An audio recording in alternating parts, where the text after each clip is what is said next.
Meus amigos, boa noite. Vocês precisam de mais alguma coisa?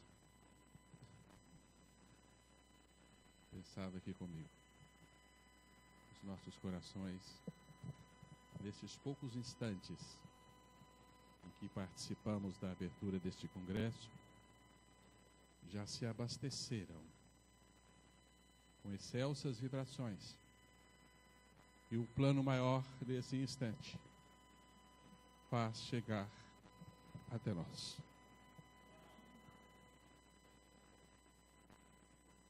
Desculpem-me, as emoções profundas que emergem nesse instante da nossa alma. Um amigo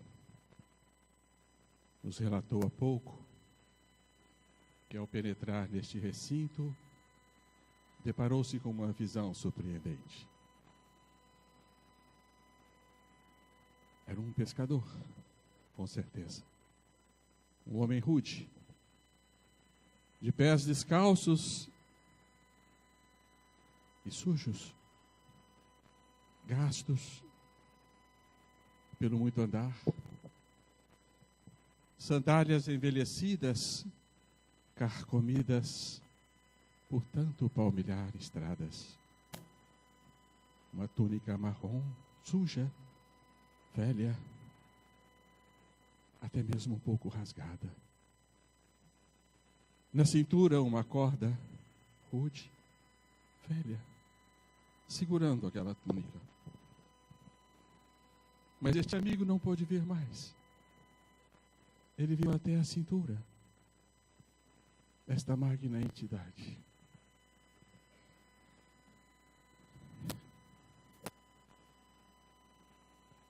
Demonstrando-nos que este pequeno recinto dilata suas paredes e abre-se ao infinito. E o infinito se achega até nós, apesando-se de nossas aflições, consolando-nos dos pesares, iluminando-nos as mentes, para que possamos dar o nosso passo rumo à nossa libertação. Quiçá era o velho pescador de almas, que diante deste mar majestoso sentiu-se atraído pelas nossas misérias. A emoção vai passar, me desculpem, queridos amigos. Mas nós estamos extremamente agradecidos a Jesus pela oportunidade de aqui estar. Agradecidos à direção deste evento por confiar-nos uma palavra em um momento tão especial, sem que tenhamos cabedal para corresponder a tanta confiança. Aqui estamos nós, das plagas mineiras, deslumbrados diante deste mar majestoso, esta água tão gostosa, e este céu maravilhosamente brilhante e esplêndido. Quanta magnitude, de natureza tão generosa. Mas mais surpreendente do que este mar e este céu é o coração de vocês. Sim, estou surpreendido diante da afetividade, do amor de vocês. Que Deus lhes pague por tanto carinho. Mas é hora de nós falarmos com seriedade a respeito do tema que nos traz aqui nesta noite. O fechamento do ciclo. Logo que a Sheila nos deu notícia de que o tema do congresso seria do átomo ao arcanjo, nós logo tivemos o desejo de completar esta jornada com aquela que a antecede, do arcanjo ao átomo. Vamos então penetrarmos um pouco na essência desses conhecimentos, para que o conhecimento possa fecundar as nossas mentes e dilatar os nossos corações. Que Jesus nos abençoe nesta pequena apresentação. A nossa inspiração vem da questão 540 do Livro dos Espíritos, que com certeza vocês conhecem. É difícil chegar em Ubalde. Temos que percorrer outras trilhas, outros caminhos. E o caminho da doutrina espírita é maravilhoso. Abre-nos as comportas do entendimento, para que as luzes de Ubalde possam nos, enfim, fecundar-nos com a ciência da libertação. E nós podemos, então, observar na questão 540 de O Livro dos Espíritos, que certa época nos encantara sobremodo, deixando-nos a alma emocionada diante dessa maravilhosa jornada no grande oceano do tempo, que é a caminhada do Espírito, da intimidade atômica às excelsas altitudes divinas. Tudo se encadeia na natureza, desde o átomo primitivo até o arcanjo, que também começou por ser átomo. Admirável lei de harmonia que o vosso acanhado espírito ainda não pode apreender em seu conjunto.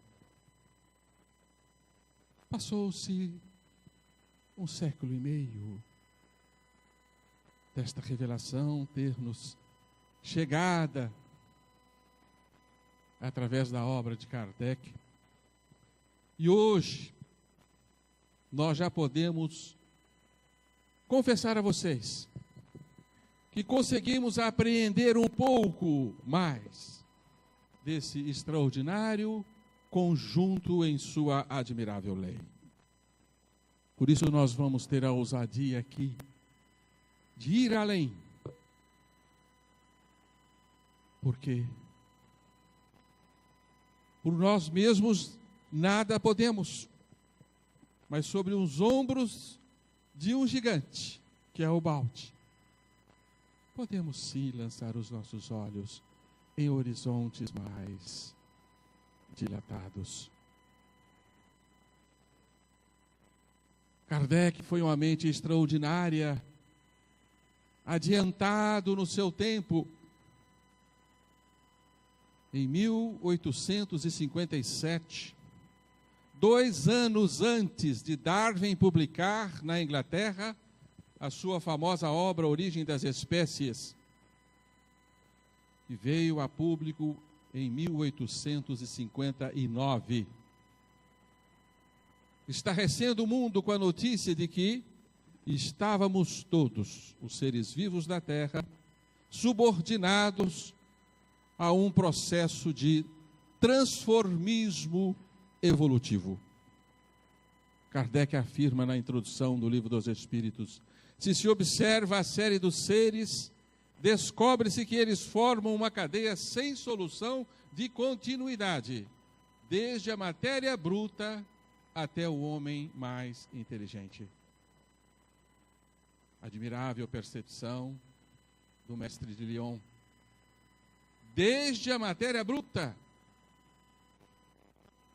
ao ápice da cadeia evolutiva onde nós nos encontramos, há uma linha de continuidade, há uma cadeia sem solução de continuidade, que liga o cerne da matéria à evolução humana. Somente mentes de alta capacidade de percepção podiam antever esta realidade. E então o século XX encanta-se com a notícia da evolução. Lançando os olhos à retaguarda, podemos dizer que sim, o século XX foi o século da evolução. Porque nós nos enebriamos com esta notícia, que se transformou numa visão de mundo, uma visão de época, mas que infelizmente fez banir do entendimento humano o criacionismo trazido pelas antigas tradições judaico-cristãs. Então nós hoje somos evolucionistas, enxergamos com muita clareza a existência desse processo inestancável, esta febre de ascensão que move todo o universo. Sim, existe uma linha de evolução do átomo ao arcanjo. Não conhecemos muito bem os seus limites, mas sabemos que é obra do tempo. É um paciente trabalho de leis que regem as nossas vidas e o universo, fazendo-nos ascender paulatinamente rumo a um futuro que ainda ignoramos.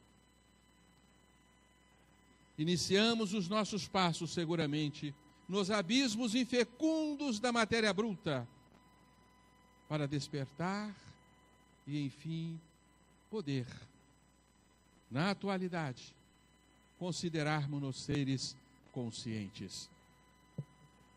Mas hoje, com a ajuda de Ubaldi, nós vamos compreender que a evolução é apenas uma das facetas da nossa caminhada. É apenas um lado da realidade fenomênica do universo, porque nós vamos compreender hoje que é indispensável traçar uma linha do arcanjo ao átomo, que completa a linha do átomo ao arcanjo. E vamos tentar convencê-los, meus amigos. E que se nós amputarmos este caminho, o universo se torna ilógico. Este é o nosso trabalho nesse instante. Trabalho árduo. Não é verdade? O meu psiquismo não é aguçado o bastante, mas nutridos pelo nosso, que lá em BH nós chamamos carinhosamente de Papai Ubaldi. Nutridos por Papai Ubaldi. Quizá eu possa convencê-los desta realidade. Vamos começar aos poucos. Vamos introduzir essa ideia devagar, porque a princípio, sobretudo para aquele que por primeira vez se antepara com ela, essa ideia nos parece um tanto quanto ilógica, assustadora. Como eu vim do arcanjo e fui parar no átomo e agora devo ir do átomo outra vez ao arcanjo? Isso nos assusta. E com razão. Mas lancemos um olhar sobre a nossa realidade fenomênica, que encontramos ao nosso derredor. Encontramos matérias, mundos físicos, astros, galáxias espalhados por uma imensidão cujos limites ignoramos. Mas identificamos deste elemento a matéria, da qual nos servimos, a qual estamos enraizados, a qual nos atrai e nos prende. É inquestionável a existência da matéria, produto da organização de forças interativas que reúnem partículas atômicas e constrói para nós a unidade estrutural do universo. Mas nós identificamos também energias que movem mundos, criam estrelas, geram galáxias, energias que se distribuem nos mais variados quilates, de forma que o universo é um oceano de forças fecundas e até mesmo incompreensíveis. Esses dois elementos são patentes na realidade fenomênica. podem ser facilmente constatados: energias irradiantes, eletromagnéticas, forças gravitacionais, energias cinéticas, forças nucleares e tantas outras no seu desdobramento. Mas nós identificamos um terceiro elemento existente na nossa realidade. Sim, um terceiro elemento que podemos chamar de consciência, ou melhor dizendo, de espírito. A consciência está presente nas leis que regem a fenomenologia universal. Leis inteligentes que a ciência cuida de compreender e entender, que elas se expressam numa linguagem matemática altamente complexa e inteligentíssimas. Tão inteligente que nós, leigos, não somos capazes de entender as formulações matemáticas que a lei se utiliza para reger mundos, seres e criações. Então temos três elementos no universo: matéria, energia e espírito, presentes em nós, porque nós representamos a flor mais preciosa que este planeta já produziu. Parece que todas as forças da natureza se uniram numa conjuntura: fazer a consciência despertar. Parece que todas as leis físicas se uniram e se combinaram para que a vida fosse possível e o ser despertasse para vivenciar a sensação de existir e de ser, de tomar consciência de si próprio, olhar ao derredor e, enfim, procurar pela grande interrogação que brota do fundo de nossas almas: quem eu sou?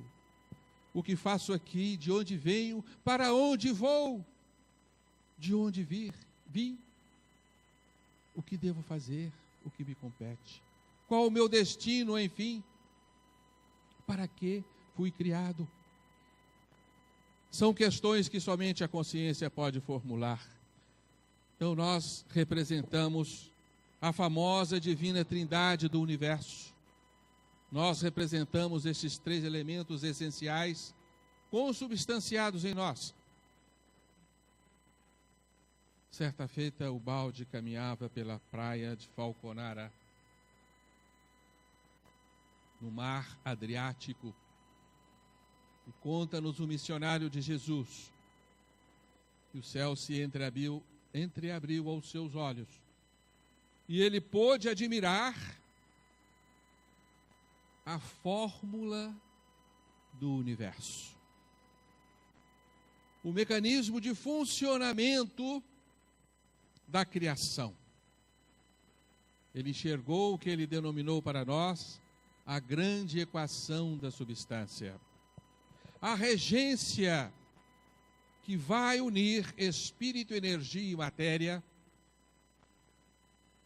Uma fórmula fantástica, belíssima pela sua simplicidade, mas uma fórmula que se responsabilizará por uma nova civilização neste planeta.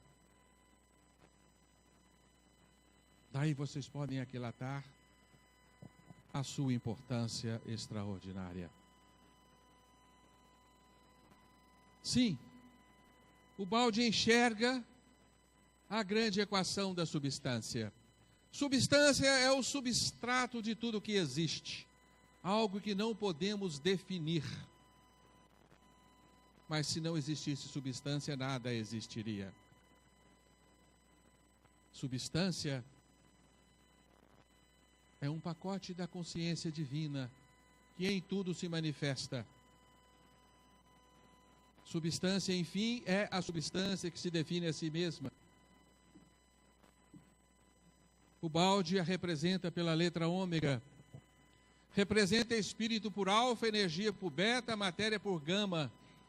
E nos diz assim: alfa é igual a beta, que é igual a gama, que é igual a substância. E vocês dizem, mas é só isso?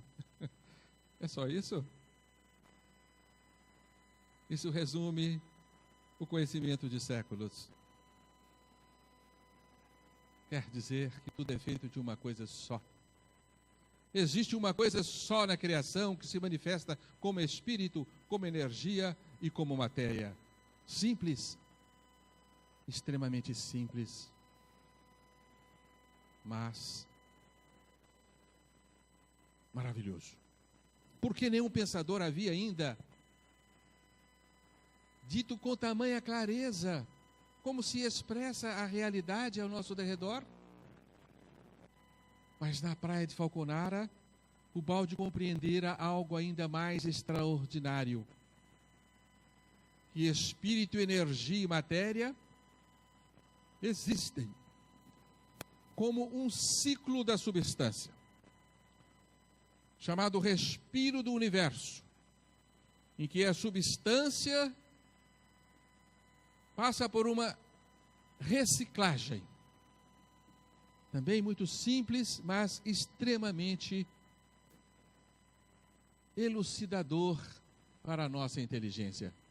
Espírito se condensa para formar energia. Energia se condensa ainda mais para gerar matéria. Primeira fase do ciclo. E depois temos a segunda fase do ciclo. A matéria devolve a energia evolui, restituindo dela o espírito.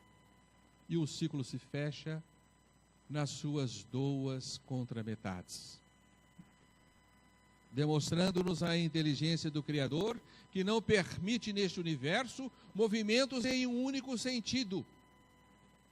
Todo movimento deve ter o seu movimento oposto, porque do contrário, o equilíbrio não faria parte da criação. Portanto, nós temos um movimento de involução da substância, que nós vamos chamar de contração da substância, que se antepõe ao movimento de expansão da substância, levando-nos a concluir de imediato que se a substância está em expansão, é porque a substância sofreu uma contração. E, portanto, se existe evolução, é porque existiu um movimento contrário, de condensação do espírito, ou, como o Baldi nos diz, de involução. Involução que adiantemos para vocês, meus amigos, que não em absoluto, não diz respeito à perda de valores, porque nada se perde no universo e na criação, mas uma condensação de valores. Os valores divinos se insistam no átomo.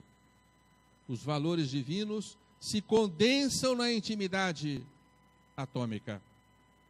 A consciência adormece e o ser perde o acesso à sua plenipotência divina herdada do Pai. Perde o acesso, mas não perde a sua herança. Não perde aquilo que Deus lhe dotou como obra do seu amor. Portanto, o ciclo da substância nos fala de um movimento de contração e de um movimento de expansão. E assim nós encontramos uma perfeita lógica nos movimentos fenomênicos do universo. Na primeira fase do ciclo, de alfa, passando por beta a gama, nós vamos encontrar o movimento de criação. E no segundo instante, do átomo, passando pela energia até o espírito, nós vamos encontrar o movimento de evolução, a grande jornada da alma, da intimidade atômica às excelsitudes celestes. Este é o movimento que nós nos encantamos com ele. Agora nós devemos compreender que este movimento se completa com o primeiro. E devemos conhecer o primeiro para conhecer as razões do segundo, para entendermos por que existe a evolução e a que a evolução se presta e para onde ela está nos carreando. É um conhecimento essencial para os nossos dias. Já deixamos a adolescência do espírito, estamos penetrando agora na maturidade. Então é hora de nós compreendermos certas verdades. O Baldi nos escreveu uma obra para nos relatar esses dois movimentos, duas obras que se completam e que nós consideramos as maiores obras do século XX, ou quiçá de todos os tempos. Deus e o Universo é a revelação de Ubaldi que nos fala do movimento do espírito ao átomo. E a grande síntese nos fala da jornada da alma, do átomo ao despertar da consciência. Essas duas obras representam a viga mestra da catedral de pensamentos erguidas por Ubaldi. Aí nós vamos encontrar toda a diretriz das suas revelações, dos seus estudos, e vamos enquadrar todos os outros livros, porque todos os outros livros vão completar essas duas obras fundamentais. Então nós vamos compreender que no fim da evolução, da involução, nós vamos encontrar essa entidade que não representa, evidentemente, o último estágio da matéria, mas sim a matéria organizada, que é o átomo. E vamos situar no ápice da cadeia evolutiva o anjo, ou o arcanjo, como queiram, ou o espírito puro.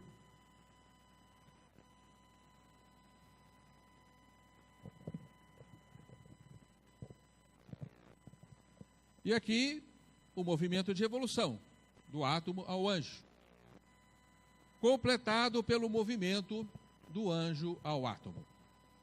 Nós somos forçados a colocarmos esta segunda seta, porque do contrário não temos como compreender que do átomo nasça o anjo. Vocês já entenderam por que um carvalho surge de uma semente? Porque o carvalho está na semente, não é verdade? A árvore completa reside na semente, do contrário, a semente não se desenvolveria até uma árvore completa, porque ela tem em si a árvore completa, a qual ela quer realizar como resumo de todos os seus anseios. Portanto, nós queremos realizar a divindade em nós, queremos concretizar a angelitude em nós, porque a angelitude está nos recessos, nos arcanos da nossa intimidade. Se desejamos ir a Deus, é porque temos Deus na nossa intimidade. Não há outra forma de compreender. Portanto, algo fez com que o anjo se precipitasse no átomo, se concentrasse no átomo, morresse no átomo e continuasse presente ali. E a evolução nada mais é do que o anseio de retorno ao estágio inicial. Este é o verdadeiro significado da evolução. Portanto, hoje nós, com muita clareza, estamos dizendo que a evolução é uma restituição de potencial. Não é uma criação de potencial, é uma restituição. É um refazimento, é uma reconstrução de algo que nós já possuímos e já temos, mas não temos mais o acesso à glória divina, à plenipotência divina, da qual fomos dotados por criação, por herança paterna. Ela já está em nós. Então todos nós, meus amigos, temos dentro de cada um de nós um arcanjo que anseia por estender as suas asas, crescer e retornar às altitudes celestiais de onde viemos. Trazemos todos dentro de nós este anjo. Alguém duvida disso? Por vezes identificamos pessoas que são, verdadeiramente opostas ao anjo, e dizemos, esse não tem o anjo. Mas tem. Por vezes a gente vê deitado numa sarjeta seres desprezíveis que você atravessa para o outro lado da rua, com receio, com medo, ou com pesar, mas lá dorme um anjo, um ser tão amado pelo Pai do que qualquer outro. Na fera dorme o anjo, na intimidade da pedra palpita o anjo, que está no canto do pássaro, no desabrochar da flor, na árvore que ansiosamente busca um raio de luz para sintetizar matéria orgânica. Sim, tudo no universo palpita por realizar-se e expressar-se na máxima plenitude que é a divina. Então não temos como amputar este lado da realidade fenomênica. Ora, se os anjos moram no céu e o átomo faz parte do nosso mundo físico, então podemos dizer que a evolução vai da Terra ao céu, vai do universo relativizado, espaço-tempo, matéria e energia, ao reino do absoluto, onde nada disso, pressupomos, não existir. Portanto, a evolução vai da Terra ao céu. A evolução vai do relativo ao absoluto. A evolução vai da matéria bruta ao anjo, em obediência ao movimento contrário. Então nós somos como uma mola que foi comprimida e você solta. Ela quer se refazer na sua originária constituição. Por isso todos temos esta febre de ascensão. Todos queremos mais, queremos crescer, queremos ser mais do que somos, termos mais do que temos. Por isso somos feitos de desejos insaciáveis.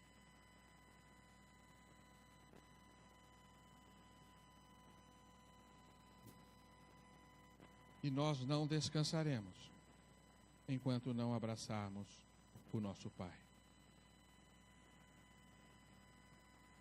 Não teremos sossego enquanto não vermos desfraldar nas nossas espátulas as asas da angelitude. Portanto, a evolução, meus amigos, completa-se com um movimento que com o balde nós chamamos de queda. Queda e evolução. Queda e ascensão. Involução e evolução. Contração e expansão. São movimentos que se conjugam na nossa realidade e nós vamos encontrá-los em todos os fenômenos ao nosso derredor, queiramos ou não. Por isso não temos o direito de dizer não existe involução. Infelizmente digo isso para vocês, porque isso é uma realidade patente na nossa própria vida. Nós nascemos como seres contraídos no útero materno, a dimensão de um óvulo fecundado que em 9 meses sofre uma vertiginosa expansão, onde uma célula se transforma em 3 trilhões de células. É um verdadeiro Big Bang, uma verdadeira explosão. E continuamos em franca expansão até o ápice da nossa vida, da nossa maturidade, quando nós vamos entrar em contração. Infelizmente, degeneração, decaimento, perda de valores orgânicos e até mesmo psíquicos, até a degeneração completa da morte. Estamos assistindo um movimento de contração. Então, expansão e contração fazem parte de todos os movimentos fenomênicos do universo. Uma estrela nasce por condensação de forças que se expandem depois. Uma galáxia cria por contenção e contração de forças poderosas para expandi-la em forma de estrelas e mundos. Portanto, o movimento de contração e expansão se repicam na realidade fenomênica. Portanto, o nosso universo, ele funciona sempre com os movimentos de contenção, de contração, involução e expansão, evolução. Então, nós estamos sempre neste rolo, nesta reciclagem permanente, onde nós vamos alternar vida, morte, renascimento, nova morte, desses ciclos que se abrem e que se fecham. Nós vamos encontrar na própria criação do nosso universo o quê? O que a ciência nos diz hoje? O nosso universo nasceu da precipitação, da contração de forças poderosas que saltaram de um outro universo, condensaram-se num ponto de densidade infinita e tamanho nulo, gerando o ponto da singularidade, o átomo primordial, a partir do qual o universo expandiu vertiginosamente, e nós estamos em meio a esta expansão. Teoria do Big Bang retrata este movimento. Assistimos nessa grande realidade da criação do universo a expressão deste movimento. Olha que fantástico! O ciclo da substância está aí patente.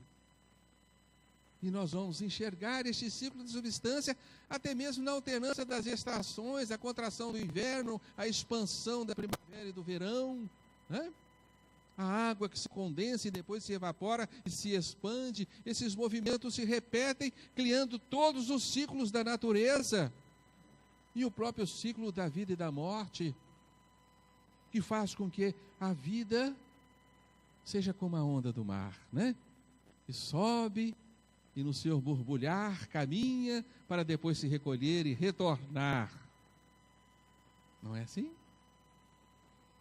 Construindo edificações provisórias para derruí-las, destruí-las, consumi-las e refazê-las num novo movimento. Não é assim que caminhamos? Então nós caminhamos por contrações e expansões. Ao nascermos, nós sofremos uma profunda contração da nossa consciência. E a vida nos permite uma nova expansão desta consciência. A morte orgânica é uma nova contração da consciência, e nós iremos expandir essa consciência no mundo espiritual, para continuarmos a nossa jornada, mas lá também vamos contrair de novo, e retornar ao seio uterino. Não é este o movimento? Estamos repetindo ciclos. Portanto, estamos autorizados a completar o gráfico da evolução. Conhecendo agora os seus limites. Isso também é extraordinário, meus amigos. Porque o século XX enxergou uma evolução sem limites. Estamos evoluindo para onde? Ao infinito? Para sempre? Para toda a eternidade? Nós não nos preocupamos com isso? E este universo vem evoluindo desde quando? De toda a eternidade? Hoje sabemos que não. A cosmologia hoje nos informa que o universo começou a evoluir há 13 bilhões e 700 milhões de anos, quando foi criado. Portanto, a evolução teve o começo. Começa na matéria bruta. Este é o limite da queda. E a evolução tem o seu fim numa entidade que Kardec nos apresentou. Espírito puro. Seres chamados incorpóreos.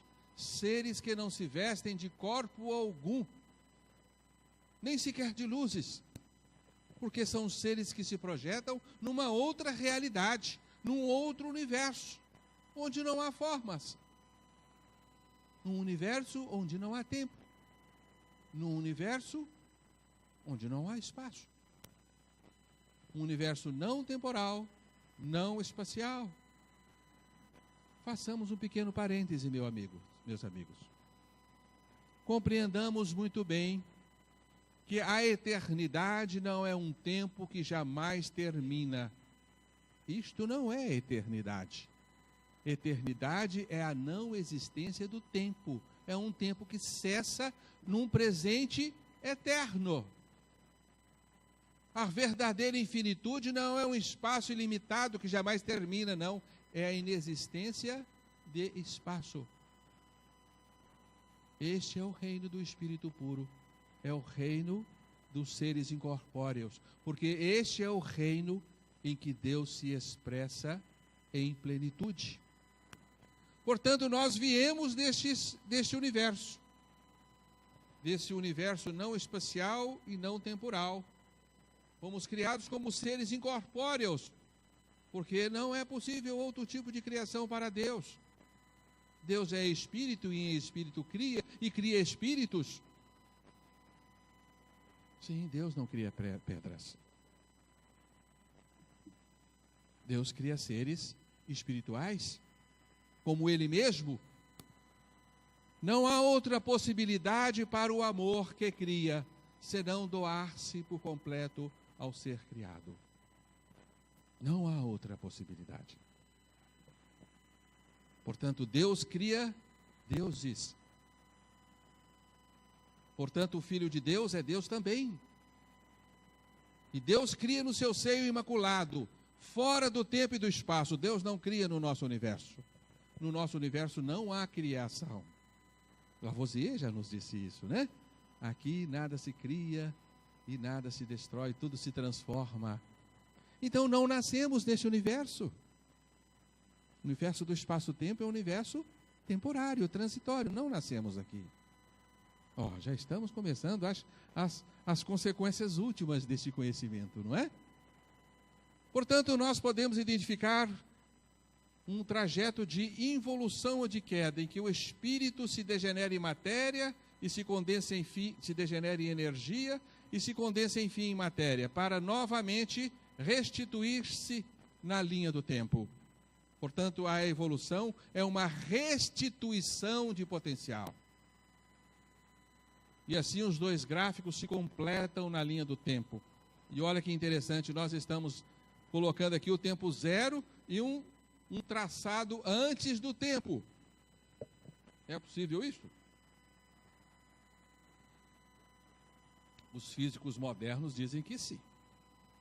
Stephen Hawking diz que se há o tempo numa direção, existia um tempo numa direção inversa. Né?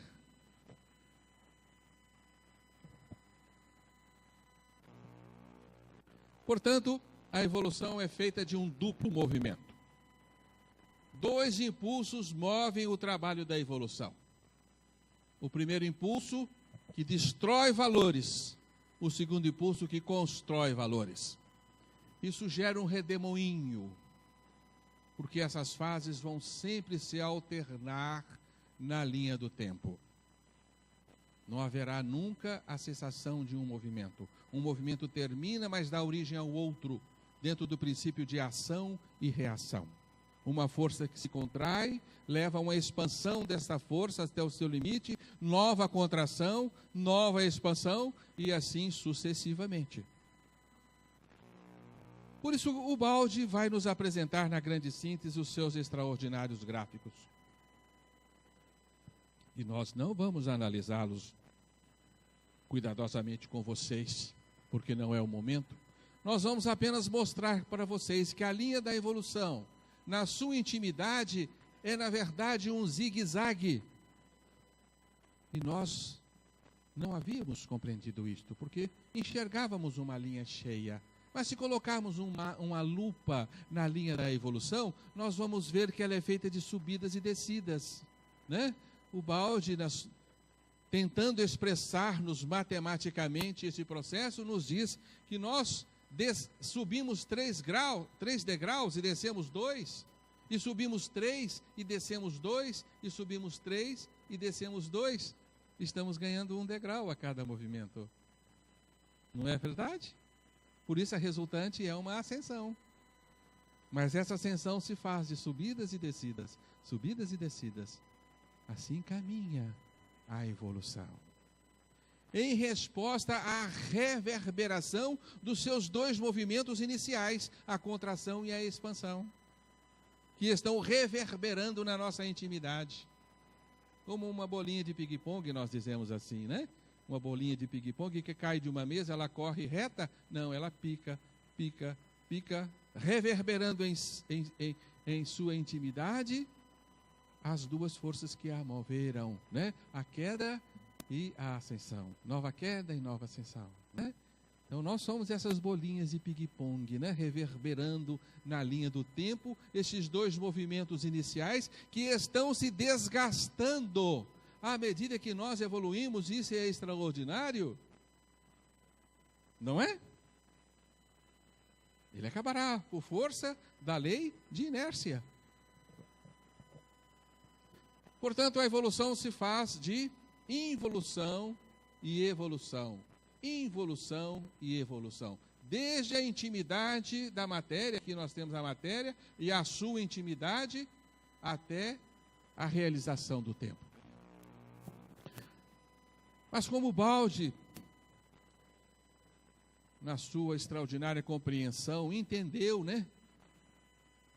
Quando as ideias de Einstein ainda eram incipientes na sociedade, né? Naquela época, 1930, ele entendeu que o tempo caminha em curva, portanto, essa linha da evolução é uma curva.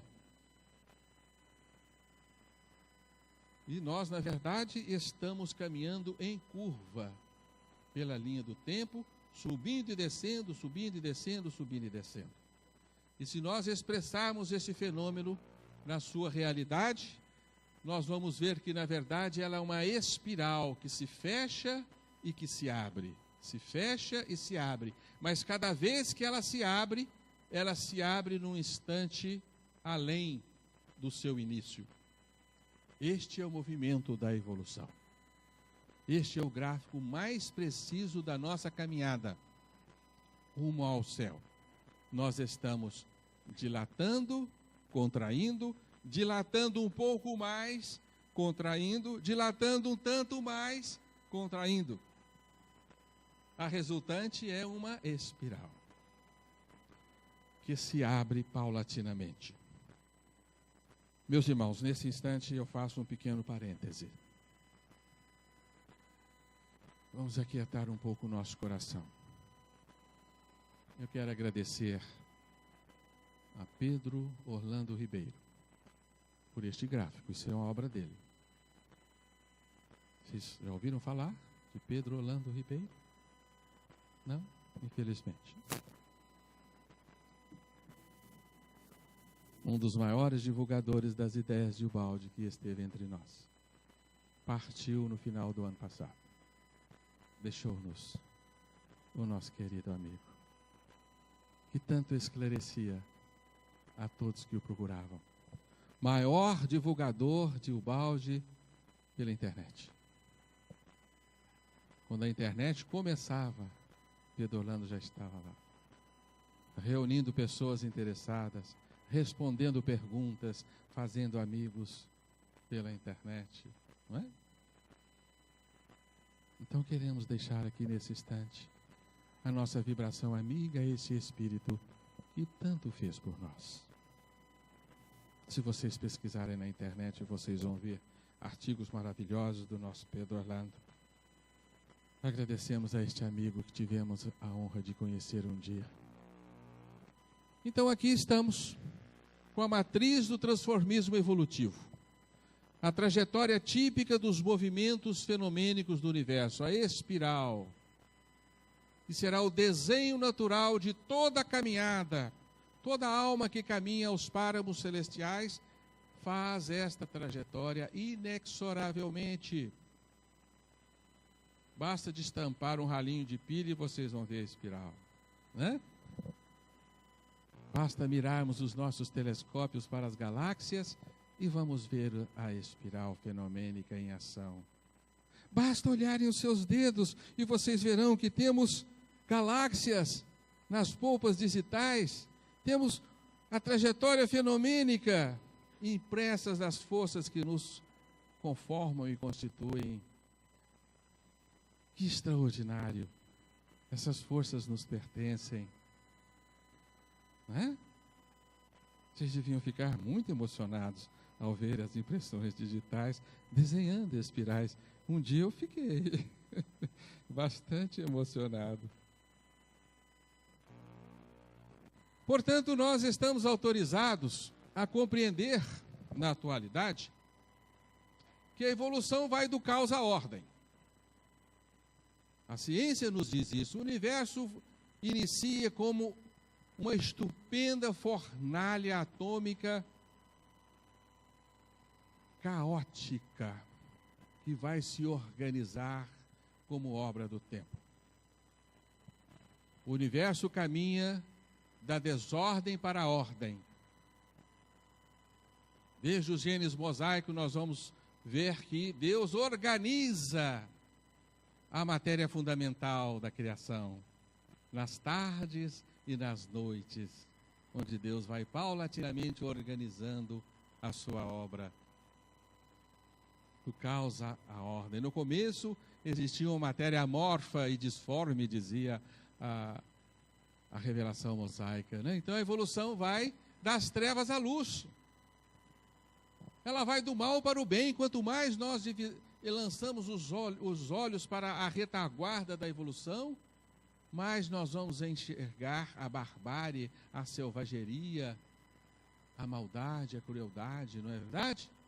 Ela vai da dor para a felicidade, ela vai da prisão para a liberdade, ela vai da fera para o anjo, ela vai da rivalidade para a concórdia, da luta para a paz, da rebeldia para a obediência, do simples ao complexo, do grosseiro ao sutil, do inferior ao superior, do selvagem ao civilizado, do feio ao belo, da ignorância à sabedoria, do ponderável ao imponderável, da matéria ao espírito, do finito ao infinito, enfim, do átomo ao arcanjo.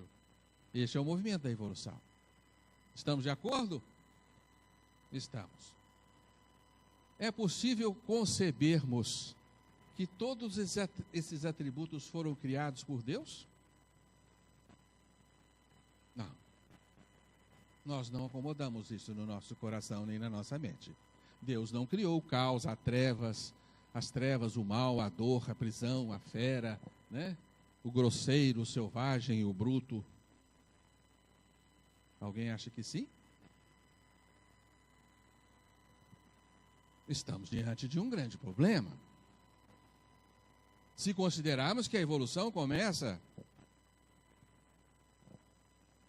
com essas características que nos parecem horríveis, nos parecem impróprias à divindade, somos forçados a colocar. E Deus cria a ordem, a luz, o bem, a felicidade, o anjo, a plenitude, o belo, a sabedoria, né? E que houve um instante em que isso degenerou-se. Houve um instante em que isso sofreu uma contenção, uma evolução, uma degradação. Não há outra forma de entendermos. E agora estamos com um problema seríssimo. Eu acredito que seja um problema seríssimo.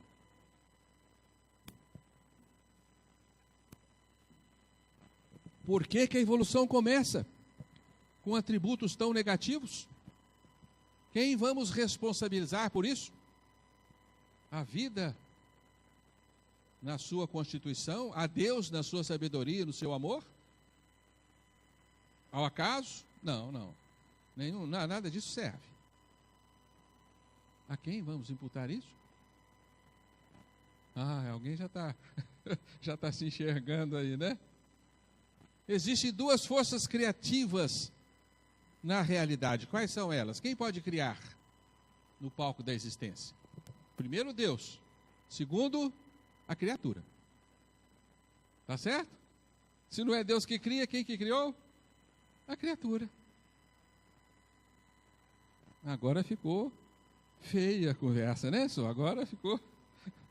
Agora nós não queremos ouvir mais. Eu criei a desordem, eu criei a treva, eu criei o mal, eu criei a ignorância. Eu fiz ruir a minha complexidade, eu degenerei a minha sabedoria. Eu perdi a concórdia e a paz e o belo e construí em mim o feio, o degenerado, o bruto. Infelizmente, meus amigos, a nossa tarefa aqui hoje é árdua. É tentar convencê-los de que sim. Isso é de inteira responsabilidade nossa. É por isso que nós vamos entrar agora, ainda que um pouco, tentando compreender como que isso aconteceu, como que isso foi possível. Porque em sã consciência eu digo para mim mesmo, não, eu não poderia ter feito uma burrada desta. É inadmissível. Mas aconteceu. A prova é de que estamos aqui. E estamos lutando com estes falsos valores para nos libertarmos dele. E o trabalho último da evolução é exatamente este: consertar tudo isso daqui, desculpem, né? Tudo isso daqui que existe em nós. E nós construímos para nós mesmos. Então o trabalho da evolução é um trabalho de destruição de valores impróprios que devem ser substituídos por valores próprios. É um refazimento. Por isso não é a criação de nada. A evolução é um trabalho de transformação da matéria em espírito, da fera em anjo. De transformação, não é um trabalho de criação. Não poderia ser. Isso é contra os princípios da divindade. Porque a divindade não criaria feras para transformá-las em anjos. Isto não é próprio de um Deus que é, sobretudo, amoroso e a inteligência suprema. Então, hoje nós vamos ter que encarar a grande queda do espírito. Inevitavelmente. Que é o movimento do arcanjo ao átomo. Sim, o anjo caiu do céu, despencou do céu e insistou-se na matéria. Isto é o que aconteceu. O Balde nos relata isto no livro Deus e o Universo. E reestudará esse fenômeno nas obras subsequentes a Deus e o Universo, o sistema que é de salvação, culminando com Cristo, seu último livro. O Balde tenta nos dar uma aproximação do que é que aconteceu, que fez com que o anjo se insistasse no átomo. Mas nós logo vamos dizendo a vocês, nós não temos condições de compreender com exatidão o que se passou. Isso é suprarracional. A nossa racionalidade humana é por demais acanhada para compreendermos o que na realidade se passou. Então, por favor, não gerem esse tipo de ansiedade em vocês. Não queiram compreender com exatitude o que se passou entre você e o Criador. Algo se passou, mas eu não sei muito bem o que é. Porque isso não é da competência do homem compreender. O super-homem vai compreender isto. O próximo passo da nossa evolução. Ao chegarmos um pouco mais adiante, nos limites da santidade, nós iremos compreender melhor, mas por enquanto não. Então é uma mera aproximação. Então o Balde diz que nós fomos criados numa outra realidade, num outro universo que ele chama de sistema, que é o universo perfeito, é o mundo do absoluto, onde não existe tempo e espaço. onde não existe passado ou futuro, só existe o presente. Nós fomos criados nessa outra realidade. Fomos criados como deuses também, dotados de poderes inconcebíveis por nós. Não haveria outra possibilidade para Deus criar.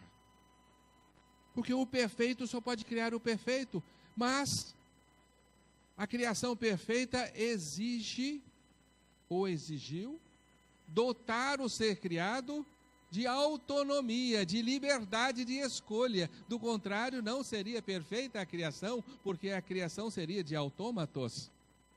E Deus não quis criar autômatos, quis criar deuses livres para escolher, e deu liberdade aos filhos, algo que somente o amor pode conceber. Porque nós geramos os nossos filhos e queremos que eles nos amem. E ai dos filhos se não nos amarem, né? Nós ficaremos bastante aborrecidos.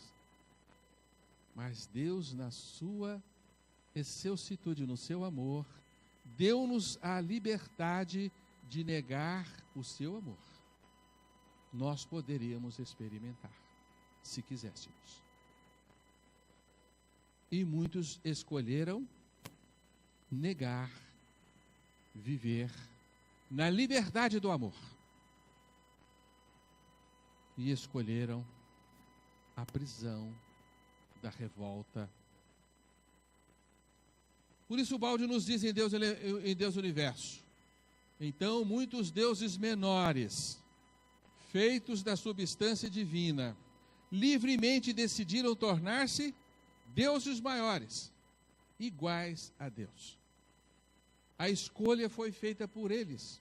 E o universo, abalado até os fundamentos que estão no espírito, estremeceu e parte dele desmoronou, envolvendo na matéria.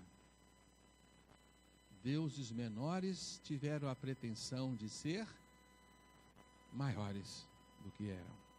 Uma pretensão de expansão, uma pretensão de crescimento, e para isso exigia a ruptura do amor.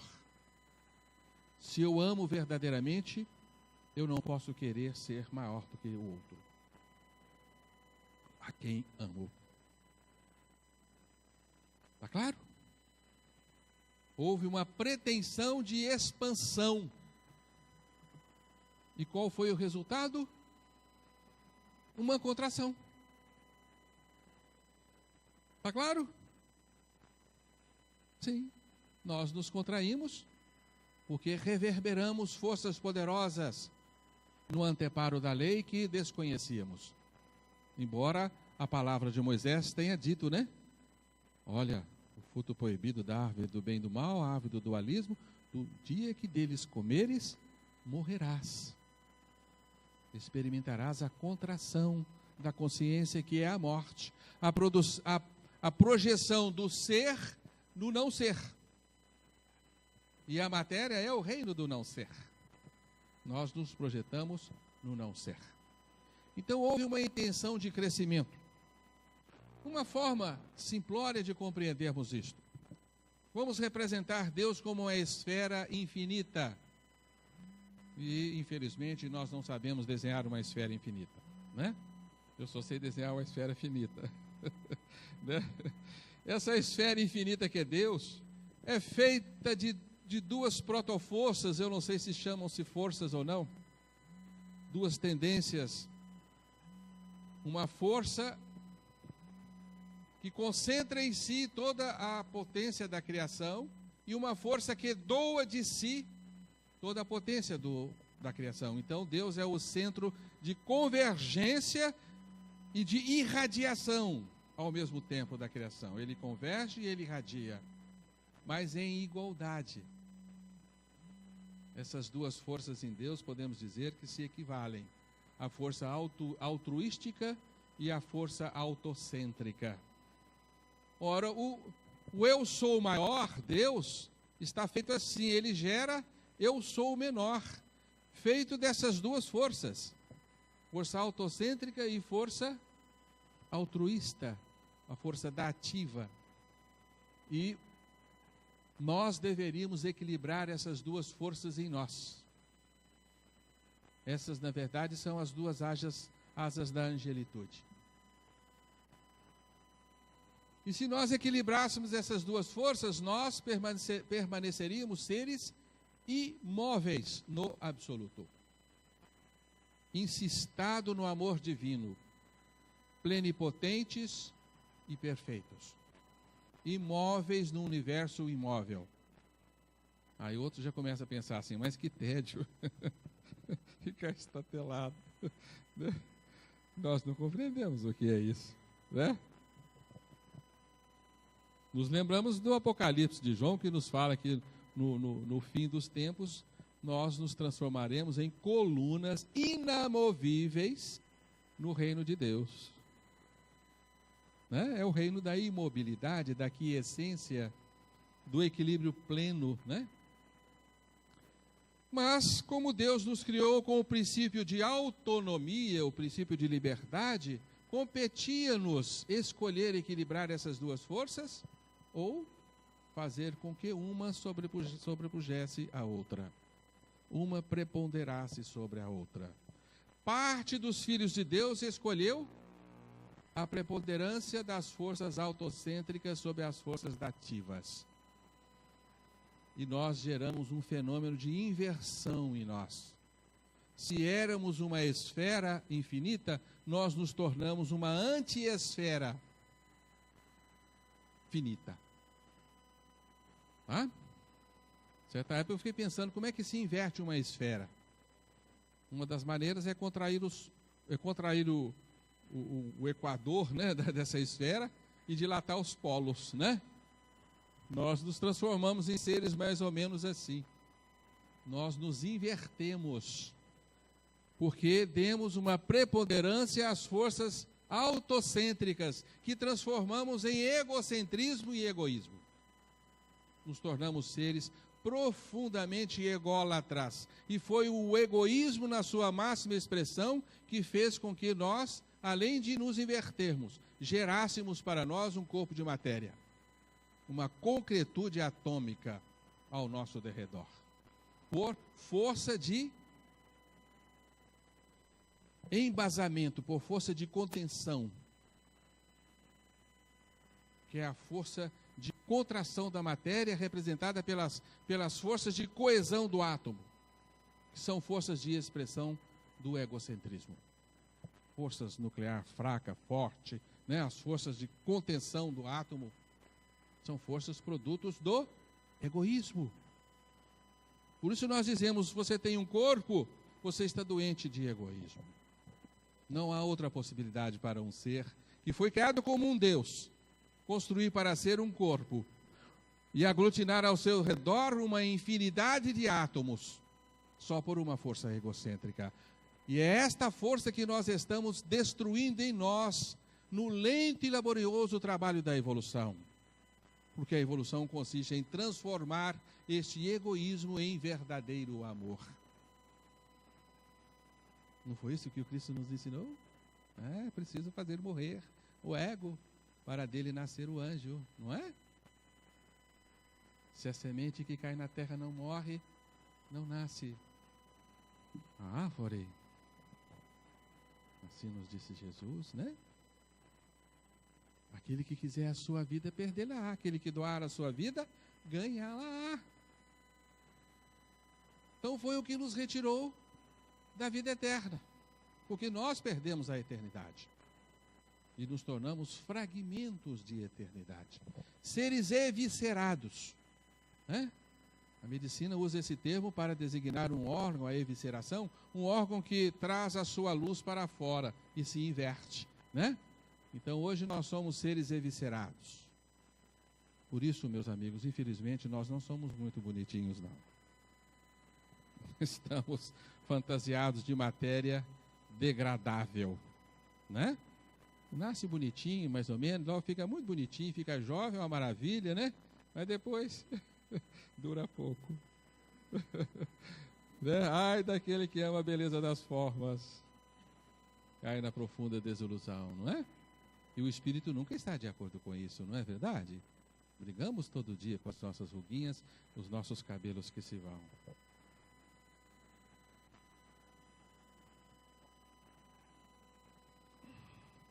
Portanto, eu digo a vocês, a matéria era um mero potencial de realização no espírito perfeito. E nós colocamos a matéria por fora e escondemos o espírito por dentro. Né? Então nós estamos emborcados.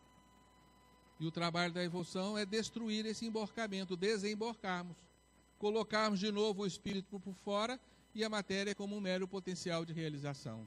Está claro? O trabalho da evolução é este. Por isso nós estamos caminhando para a imponderabilidade. Estamos destruindo valores materiais e não só valores materiais. Estamos destituindo toda a matéria que nós aglutinamos.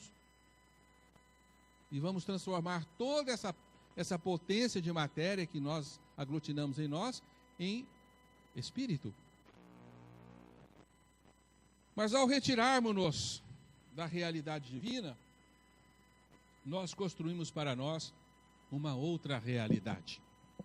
Um outro universo que o Balde chamou de antissistema, porque ele está edificado em bases completamente inversas às bases originais da criação.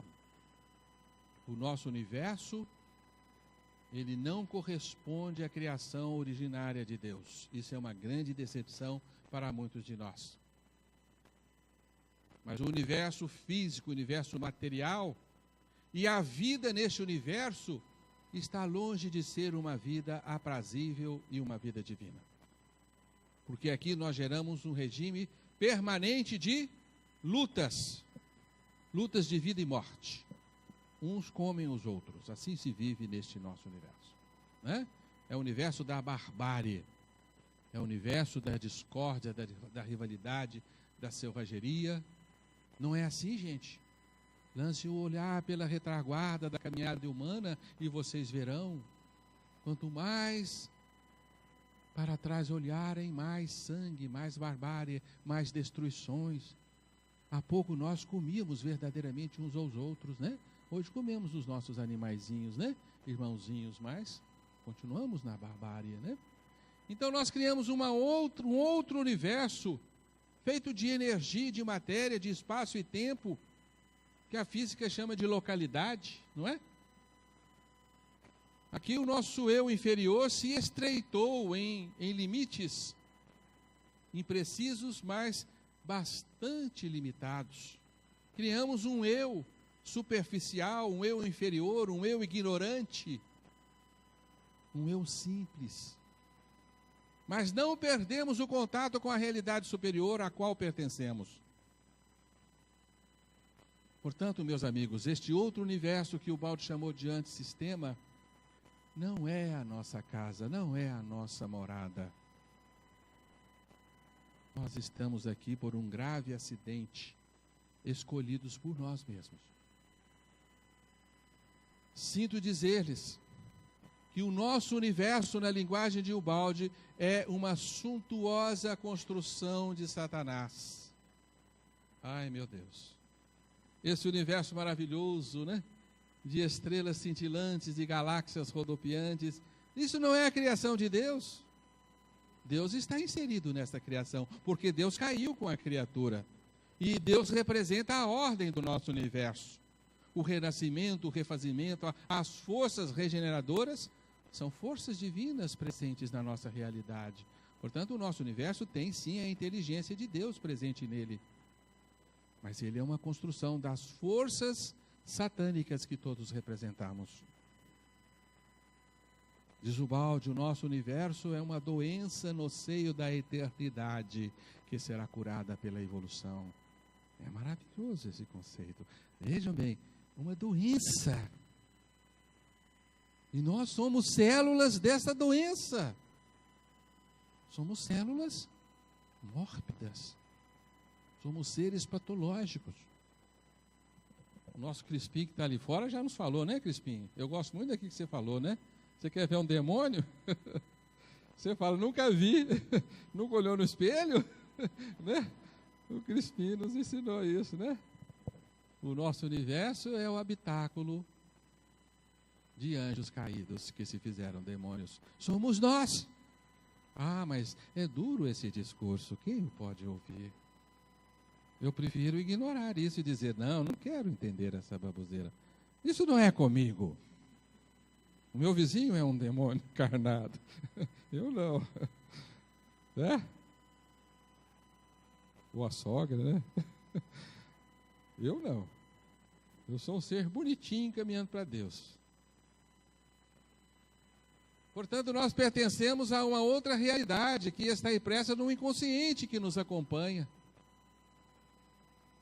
No mundo ideal e real que nós temos vaga lembrança, nós somos seres da não localidade, pertencemos ao sistema. Estamos aqui por um acaso. Isso é verdade, gente? Isso tudo que eu estou dizendo para vocês? Vamos procurar por evidências de que a queda existiu e que o nosso universo não é a nossa morada? Nós precisamos nos convencer disto. Isso é muito importante. Porque se você acha que aqui é o meu lugar, você vai ficar aqui por muito tempo. Se você acha que aqui que tem tudo de bom, não quero mais nada, ai de você. Tem muita dor pela frente. Tem muito trabalho evolutivo pela frente. Não é? Porque a alma é permanente acossada pelos agrilhões da dor, porque ela precisa caminhar. E precisa entender que é necessário retirar-se deste mundo. Porque nós não fomos criados para este mundo. Este mundo não é o reino da felicidade. Não é isso que aprendemos? Evidências da queda no nosso universo. O nosso universo nasceu de um fogo de artifício que explodiu, né, um Big Bang, como se fosse fora de Deus. Como se Deus tivesse criado fora de si próprio. Isso é possível? Não, isso é um imenso paradoxo que nós vivemos, né? Nós achamos que Deus está lá no outro universo, numa outra realidade, e nós estamos aqui. Deus está longe, lá no infinito, né? Temos a ilusão da separatividade. E vamos logo dizendo para vocês, que aprendemos com o balde, que a queda não foi um distanciamento espacial de Deus, foi um desmoronamento dimensional, que é diferente. Então nós não saímos de Deus, estamos tão perto de Deus quanto estávamos. E sempre estivemos. Mas perdemos esta noção. Né? Vivemos uma doença gravíssima. Mereceria ir para a CTI, gravíssima. Que é a doença, a ilusão de separatividade. Mas o nosso universo não é um mundo divino? Questão 16 do Livro dos Espíritos, que muito nos entregou quando éramos jovens. Porque os Espíritos dizem assim, não, o universo físico não é Deus. O universo físico está subordinado ao transformismo. Deus não é sujeito à transformação. O universo físico que vivemos é um universo degradável. Deus não é degradável. Né? Deus não se limita à matéria, ao espaço, ao tempo. Deus está além. Mas como? Como Deus cria um ambiente que não é próprio à sua constituição e nos remete para este universo, para pelejarmos aqui com grande esforço, para depois sairmos dele? Isso não é normal. Então hoje nós admitimos que Deus existe na nossa realidade, mas a natureza de Deus é incompatível com a nossa realidade, gerando para nós um grande paradoxo, porque você tem que responder por que Deus criou esse universo, com as propriedades que ele tem. E aparentemente acomodou-se lá no seu infinito, porque ele não quer saber de transformar-se, ele não é evolutivo, né? E criou seres que são evolutivos, seus filhos amorosos. Se vocês acreditam que sim, então vocês têm que acomodar no coração respostas contingentes a essa questão. Evidência de queda. Para mim, uma evidência forte de queda, porque o nosso universo é um universo que contém em si ordem, mas também a desordem. A imperfeição está patente no nosso universo. E isso não é divino. Nosso universo começa como uma fornalha atômica, uma barafunda de forças caóticas, determinadas pela teoria do Big Bang, uma das teorias mais famosas, mais fantásticas que o homem criou e mais, a cada dia, mais aderente à realidade. Este aí é um físico famoso russo, Gamov, que escreveu um livro relatando para nós como o universo se organizou nos seus primeiros minutos. A gente não é capaz de dizer uma palavra, né? Ele escreveu um livro dessa grossura sobre os 3 primeiros minutos de existência do universo, mostrando um processo de organização do caos. Como um Deus pode criar o caos para organizá-lo pacientemente na obra do tempo? Isso é ilógico. Ninguém cria assim, isso não faz parte da nossa realidade. Você não cria uma bagunça danada para depois organizar. Não, você cria na máxima ordem possível, desde o começo. Do contrário, vai te dar muito trabalho. Já pensou pintar uma casa misturando todas as tintas para depois separá-las? Meu Deus. Já pensou criar um edifício misturando todos os componentes de um edifício? Ei, Ferdinando, você consegue isso? Depois separar tudo? Ah, que loucura. Põe a sua coisa no seu lugar desde o começo. Isso é obra divina. Vocês precisam responder isso. Por que Deus criou o caos se nada existia? Precisamos responder isso, já crescemos um pouquinho e temos que compreender. Para mim isso é evidência de queda. A patente existência do caos e da imperfeição no nosso universo. Imperfeição que está patente também nos estudos da física quântica no princípio de incerteza, que fez Einstein revoltar-se e dizer: Deus não joga dados com o universo, porque a inteligência desse homem negava-se a aferir a Deus a desordem. Mas a desordem está presente na intimidade do mundo atômico. As partículas atômicas são rebeldes a qualquer ordem, né? São pacotes de desordens. Né? Por isso Niels Bohr, o grande pensador da física quântica, responde a Einstein: Einstein, deixe de perguntar a Deus o que Deus deve ou não fazer. Né?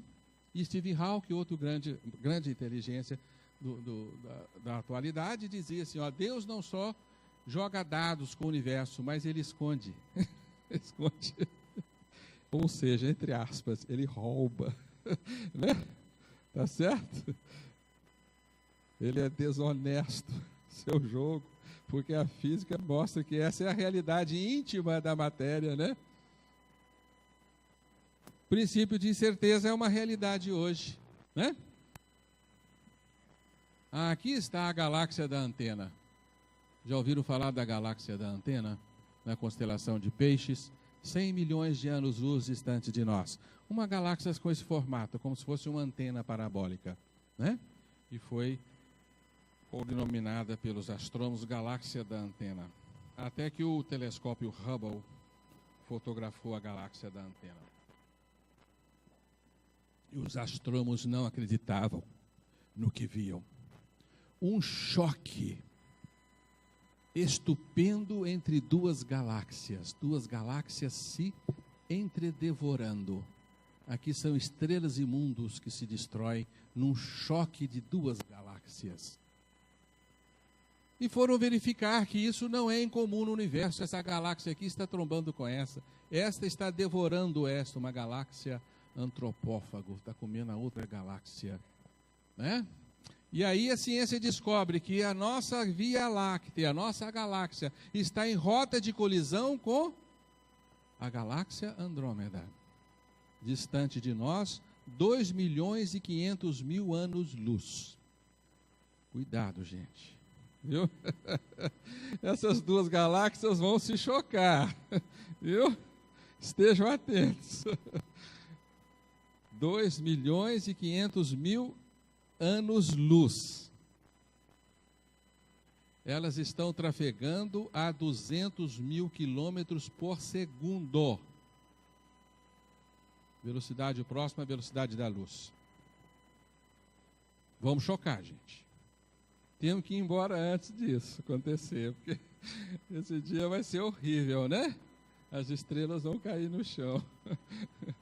Literalmente. Mas e aí, Deus distraiu? Quando traçou a rota dessas duas galáxias? O que vocês acham? Essas duas galáxias estão cheias de espíritos que fizeram por onde merecer isso. Milhões e milhões de humanidades, será? O universo não é perfeito, gente. O universo não é perfeito. É a suntuosa construção de Satanás e de vez em quando essas coisas acontecem. Esse é o universo maluco em que vivemos. Infelizmente. Se você não está acreditando nisso, você deve ler um livro do Marcelo Gleiser, né? Chamado Criação Imperfeita. E ele mostra, por todos os artifícios da inteligência e comprovações da ciência, que o universo é uma obra imperfeita. E aí, como é que ficam os crentes na realidade divina? Deus escreve certo por linhas tortas. Mas Deus criou as linhas tortas primeiro? Isso para mim é burrice. Né? Eu acho que eu já estou passando o limite, vocês me perdoem, vamos correr mais, né? Mas a dor faz parte da criação, sim, faz. Essa tartaruguinha nasceu com duas cabeças. Esse cachorrinho aqui nasceu com as duas patinhas atrofiadas. Provação? A dor é inerente à evolução. André Luiz a chama de dor-evolução. Feita para que o ser cresça. Mas é assim que deve ser? Essa é a didática divina? Será que a pedagogia divina determinou que os seres se enfrentassem em jogos de vida e morte para despertar em si a inteligência? É assim que nós fazemos com as nossas crianças? Nós as colocamos trancafiadas numa sala e dizemos assim: comam-se uns aos outros para evoluírem. E vamos embora e deixa o pau quebrar. É assim mesmo, gente? Que coisa horrível. Isso é incompatível, né? Isso é incompatível com os nossos sentimentos humanos. Mas Deus faz isso. Cria seres tenros, espíritos puros, saídos do seu mais puro amor, e os coloca nessa maçaroca que é a vida inferior, nos mundos inferiores, mundos bárbaros e selvagens, para se matarem, para comerem uns aos outros, para evoluírem.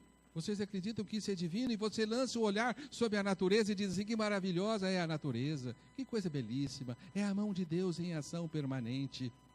Quando uma leoa devora um cervo, que coisa maravilhosa. Não. O nosso coração se nega a admitir que isso seja divino, em absoluto, não. Não pode ser. Quando você vê uma fêmea, né, de um cervo, né, parindo o seu filho, e naquele instante ali um chacal está ali esperando para comer aquele recém-nascido, e a mãe também. E você fica indignado, revoltado com as injustiças propiciadas pela mãe natureza, não é? Isso é real, não é montagem não, gente. Vocês sabem disso. É o retrato da nossa natureza, não é? Isso é divino? Isso é a pedagogia divina? Se você crê nisso, meu amigo, eu sinto muito dizer, você precisa evoluir o seu entendimento de Deus, porque Deus não pode ser isso. Isso não é obra de Deus. Deus aproveita esta luta para nos fazer crescer. Aí sim eu compreendo Deus. Mas esse regime nós criamos para nós mesmos. Mas a natureza é muito bela, tem formas fantásticas. Mas tem também aberrações, feias de se ver.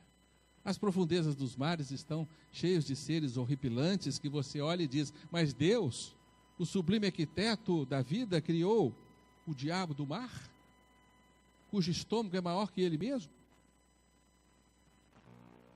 Mas existem beija-flores e flores encantadoras e maravilhosas na natureza. Isso é obra de Deus, isso mostra que Deus está presente na nossa vida. Mas e aí? Esse indivíduo conhece a química dos venenos. E aí? O que quer dizer tudo isso, gente? Qual o significado da evolução? A evolução representa uma destruição de falsos valores e uma construção de valores verdadeiros. Este é o significado da evolução, que se faz de expansão e contração, evolução e evolução, reconstrução do novo e destruição do velho, refazimento de virtudes perdidas, renúncia de hábitos sedimentados e impróprios. Por isso a evolução exige renúncia do velho. E por que o velho deve ser renunciado? Vocês não pararam para pensar que trazem em si instintos animalizados, produtos de uma escola que frequentaram por milênios no reino da animalidade? Vocês automatizaram uma série de impulsos que chega alguém e diz assim, ó, esquece tudo. Deixa tudo isso para trás, isso não vale nada. Agora você tem que aprender outra coisa, completamente inversa do que você aprendeu. Você tem direito de dizer assim, mas Deus, não é possível. Eu fui treinado na escola dos milênios a roubar, a agredir, a comer, a matar. E agora eu não posso fazer mais nada disso, eu tenho que renunciar. As nossas escolas ensinam para os nossos filhos, ou para nós mesmos, né? Antivirtudes que precisam depois ser derruídas. Não podemos compreender que isso seja uma didática divina, nem Kardec compreendeu. Por que a evolução é assim? Porque nós estamos indo para Deus, exatamente porque nós viemos de Deus. O grande significado da evolução é o retorno à casa do Pai. O Espiritismo nos disse isso, gente. Muitos aqui estão ouvindo esta conversa e dizendo assim, não, a doutrina espírita não falou nada disso. O espírito foi criado simples e ignorante. Esse é conhecimento de uma época. Agora nós precisamos completá-lo. Sinto dizer-lhes isto. Com muita humildade eu digo isso a vocês. Não vamos desprezar esse ensinamento, mas vamos completá-lo. Porque a evolução urge em fazer-nos compreender certas verdades indispensáveis à nossa caminhada. Mas essas verdades estão sim na doutrina espírita. Evangelho segundo o Espiritismo, Espírito de Verdade, capítulo 6. Venho como outrora aos transviados filhos de Israel. Israel é a casa de Deus. Trazer-vos a verdade e dissipar as trevas. Venho instruir e consolar os pobres deserdados. Nada fica perdido no reino de nosso Pai. Sou o grande médico das almas e venho trazer-vos o remédio que vos há de curar. Venho salvar-vos. Homens fracos que compreendeis as trevas das vossas inteligências. Não afasteis o facho que a clemência divina vos coloca nas mãos para vos clarear o caminho e reconduzir-vos, filhos perdidos, ao regaço de vosso Pai. Não é possível que você leia isso sem fazer com que as fibras da sua alma no mais profundo se toquem. E você sinta que você é o filho perdido, você é a ovelha desgarrada. Ele não está dizendo isso para o outro, porque você lê isso aqui e diz, isso ele está falando para o fulano, para o ciclano, né? Não, é para você. Mas nós não tivemos a humildade de aceitar isso, que nós somos os transviados filhos, somos os pobres deserdados, somos os perdidos que precisam de cura, precisam de salvação. E precisamos de ser reconduzidos, somos filhos perdidos.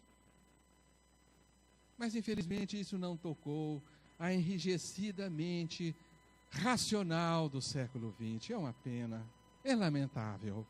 Eu acho que os espíritos devem chorar quando olham para nós e dizem, filho, você não entendeu. Que lamentável. Você nada está fazendo, você continua no seu sossego, olhando para a frente e dizendo assim, mas eu tenho infinitas encarnações pela frente, por que eu vou me apressar? Não é verdade? Por favor, voltem a essas e outras mensagens que pululam, né, pela nossa doutrina espírita. Aí está a patente, André Luiz, definindo para nós a evolução. É nossa lenta caminhada de retorno para Deus. Querem mais clareza do que isso? Estamos voltando porque viemos. A ciência moderna está recompondo para nós velhas verdades perdidas. Aqui nós temos uma fotografia em micro-ondas do universo ao nosso derredor, feita em 2010 pelo satélite Planck, e mostra aqui no Equador o passado, aqui o recente, mostrando uma bolha que restou da grande explosão do início. É uma comprovação do Big Bang. Portanto, a ciência hoje pasma, lança o seu olhar para fora do nosso universo e compreende que o nosso universo veio de uma outra realidade. Que universo é esse? As questões das origens hoje acossam as mentes mais brilhantes da ciência a reconhecerem que o nosso universo veio de um outro universo exatamente oposto ao nosso, chamado supersimetria, mar quântico, né? Que essência original, tudo nada, vazio criativo, né? A supersimetria, que é uma das propriedades desse universo que nos rodeia, retrata a perfeição original, um universo hiperdimensional do qual o nosso pobre e imperfeito universo é uma pálida sombra. Isso significa que os físicos estão, na verdade, juntando os cacos deste mundo perfeito. Mensagem de queda claríssima, dita por um astrofísico norte-americano, Timothy Ferris, que nunca leu o balde. Mas falou tudo que precisávamos ouvir. Está claro? Portanto, a ciência está falando de quebra de simetria, precipitação de forças, contração de forças. Isso é uma linguagem de queda. E aqueles que têm olhos de visionário, como Deepak Chopra, estudante da física quântica, já disse para nós, né? Para além do espaço e do tempo, encontra-se a fonte das infinitas possibilidades. Um florescimento de vida, verdade, inteligência e realidade que não poderá jamais ser reduzido. É a promessa dos antigos visionários e ela hoje se confirma. Eles estão enxergando antes do que nós, estudiosos da espiritualidade. Eles estão enxergando antes de nós esta outra realidade que está além do espaço e do tempo, que nós não fomos capazes de enxergar. Essa é a morada do divino, né? Com nomes que para nós podem não traduzir nada, né? Como não localidade. Mas isso irá se desdobrar no avanço da ciência, que irá se encontrar com Deus. E breve, se você não caminhar depressa, você perde esse trem da história. As tradições judaico-cristãs nos falaram claramente da queda e nós não demos a mínima importância. Não é? Queda dos anjos, revolta dos anjos, anjos expulsos do céu, queda de Lúcifer, né? Traduzida em Isaías 14:12, né? Tornar-me-ei semelhante ao Altíssimo. E foi exatamente o que fez o Lúcifer precipitar-se, não foi? Mito de Lúcifer é a nossa realidade. Todos nós vivenciamos o mito de Lúcifer e continuamos vivenciando-o, porque todo dia nós praticamos o mito de Lúcifer.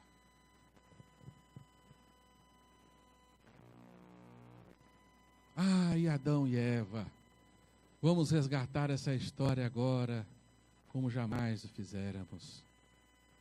Como Moisés nos falou da nossa queda e nós não nos demos conta. Não é? Caímos do paraíso. Não é? E na brincadeira dizemos assim, culpa da mulher. E a mulher, culpa da serpente, né? Cada um põe a culpa no outro, né? Eu, particularmente, acho que ela tem culpa mesmo, né? Mas tomara que a minha patroinha não esteja aí, né? Evidências da tradição judaico-cristã são muitas. Não vou lê-las para vocês, porque eu acho que vocês já estão cansados e o meu tempo já se esgota. No cristianismo estão todas as verdades. Quem disse isso, gente? O Espírito de verdade, em uma de suas mensagens. O Velho Testamento é o alicerce e o Evangelho é o edifício da redenção humana. Quem disse isso? Emmanuel. Não podemos deixar essas verdades para trás. Vocês sabem que em um dos livros de Emmanuel ele diz textualmente assim: somos almas enegrecidas, perdidas do esquecimento de si próprias, exiladas nas sombras terrenas, em regime de purgação. Querem mais clareza do que isto? Então não venha me dizer, o Espiritismo não fala de queda. Somos consciências enegrecidas, vivendo na terra exiladas em regime de purgação. Por isso nós dizemos hoje, nós vivemos, não é numa escola não, gente.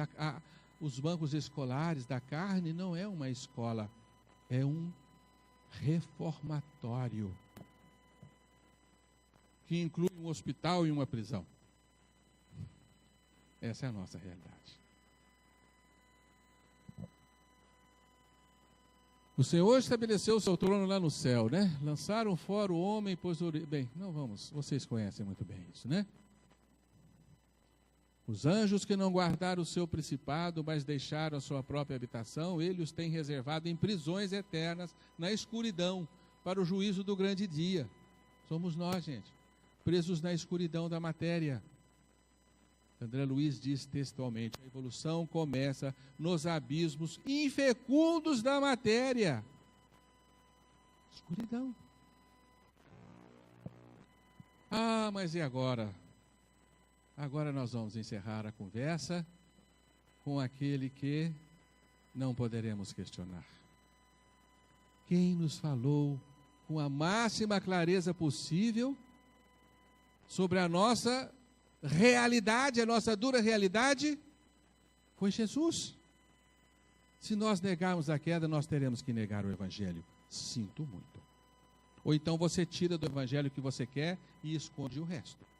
Sinto muito dizer isso para vocês de uma forma até um pouco ferina.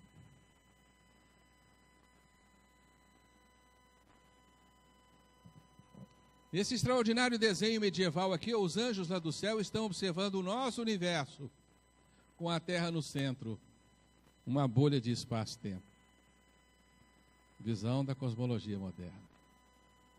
Não é? Muito bacana, gente. A ciência está reconstituindo velhas ideias que ela derruiu a partir do século XVII. Eu sou a ressurreição e a vida, quem crê em mim, ainda que morra, viverá. E todo aquele que vive e crê em mim, jamais morrerá. O Filho de Deus veio salvar o que estava perdido. Todo bem que fizerdes aos irmãos vos será retribuído na ressurreição dos justos. Os filhos da ressurreição serão chamados filhos de Deus. E a parábola do filho pródigo. Não vou contá-la para vocês, evidentemente, vocês a conhecem. Não é? Estamos aqui, sendo assaltados, passando frio, fome, né? Apacentando porcos. Não é verdade? Que tal pararmos e pensarmos, puxa, lá na casa do Pai não tinha nada disso. Não precisava ganhar o pão com o suor do meu rosto. Lá eu tinha tudo em abundância.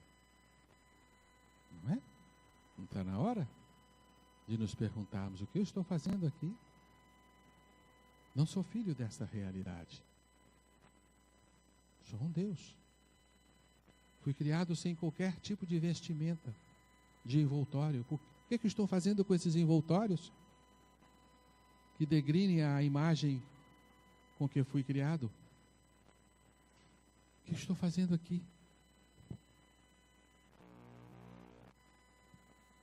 Jesus, olhando-nos em nossa amargura, expressa o seu profundo pesar pela nossa realidade.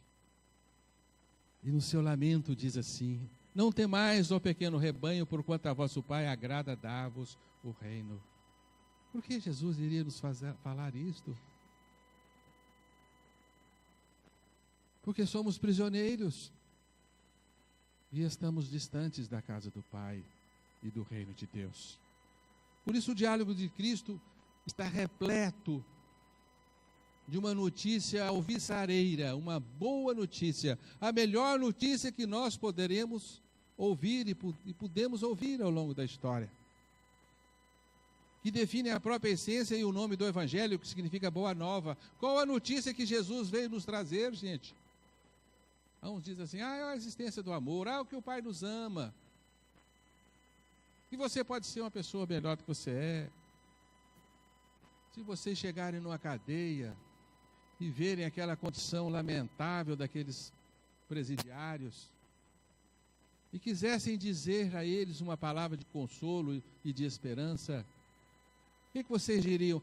Meus filhos, Jesus, Deus ama vocês. Essa é a boa notícia? Não, a melhor notícia é falar com eles: você vai ser salvo, você vai ser liberto dessa sua prisão, dessa sua condição miserável de vida em que você vive.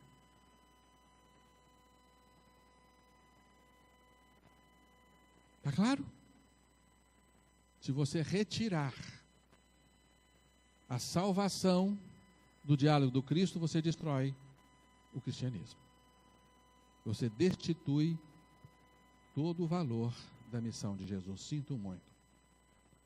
E nós, infelizmente, fizemos isso com o Evangelho. Eu acho isso muito grave. Há pouco tempo, líamos numa revista espírita da nossa nação um artigo muito bem escrito, intitulado Salvação? Não, obrigado. E o autor dizia e provava: não, nós estamos em evolução, não temos que ser salvos de nada. Eu tive vontade de chorar. O que foi feito de Jesus e suas parábolas? O que foi feito do Evangelho? Sinto muito dizer isso para vocês e digo com emoção, gente: nós deterioramos o Evangelho do Cristo. Infelizmente, isso é verdade.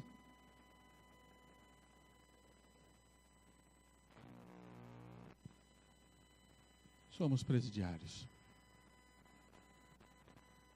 Não temos a vida em abundância, não temos a vida eterna que Jesus veio nos trazer. Eu vim para salvar o mundo, devemos levar isso a sério. Porque o Filho do Homem veio salvar o que se havia perdido e continua perdido. Então agora compreendemos que a evolução termina um dia. Como isso é alvissareiro e consolador para nós. Não vou evoluir para sempre. Como me cansava a ideia de que a evolução jamais teria um fim. Não, nós atingiremos a perfeição absoluta. Porque Jesus nos prometeu: sede perfeitos como perfeito é vosso Pai. Atingiremos sim o sistema, chegaremos. Alguns mais depressa que outros.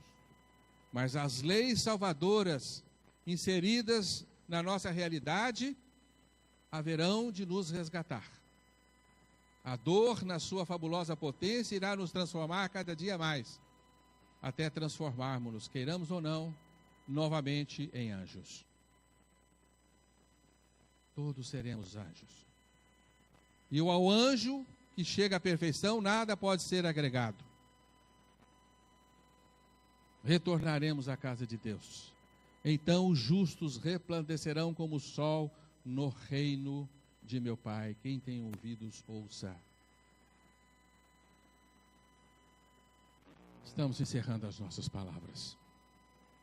Espero que vocês compreendam a estupenda importância destes conhecimentos no nosso mundo atual, na realidade em que vivemos. Espero que vocês entendam que isso é urgente e extremamente importante para nós acelerarmos o nosso processo de evolução, de reforma íntima e de aquisição de virtudes superiores que haverão de nos resgatar das misérias em que ainda vivemos. Espero que vocês compreendam que esses ensinamentos são essenciais para recompormos as palavras de Jesus e fazermos do Evangelho a verdade inquestionável e absoluta. Que Jesus esteja conosco, clareando-nos o entendimento, para que a verdade que Ele nos trouxe possa nos salvar. Paz, alegria para todos.